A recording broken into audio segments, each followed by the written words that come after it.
Noong nakaraang araw nga ay gumawa kami ng coffee walnut cake.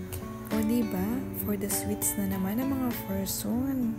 Dahil nga sobrang hilig talaga namin sa pagbe-bake ay kahit ano-ano na nga lang ang naiisip namin gawin. Kada scroll kasi namin sa Facebook at magkataon na may magustuhan naman kaming i-bake ay talagang gagawin namin. Basta ba't kaya at available yung ingredients na gagamitin namin. At dahil nga coffee walnut cake ang gagawin namin for today's video, kape lang naman ang pinaka main ingredients namin para magawa itong cake namin. Pero syempre kakailanganin pa din namin ng iba pang mga ingredients dito.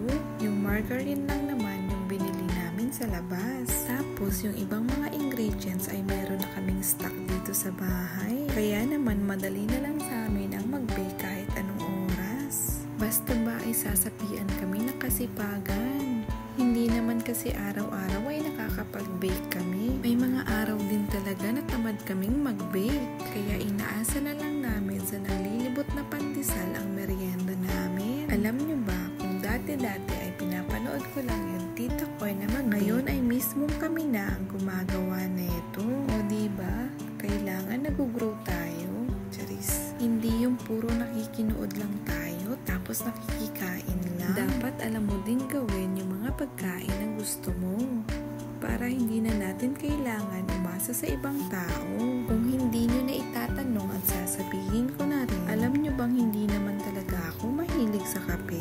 Pinsan ko kasi ang nag-decide na gumawa ng coffee walnut cake dahil siya talaga tong mahilig sa kape. At dahil yun ang trip niyang gawin ay sinuportahan ko na lang.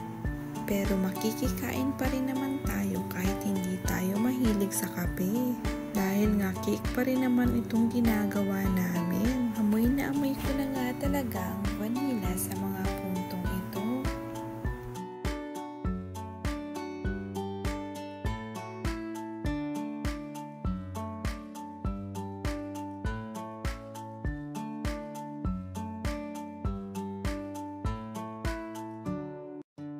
At ito na nga siya, makalipas ang ilang minuto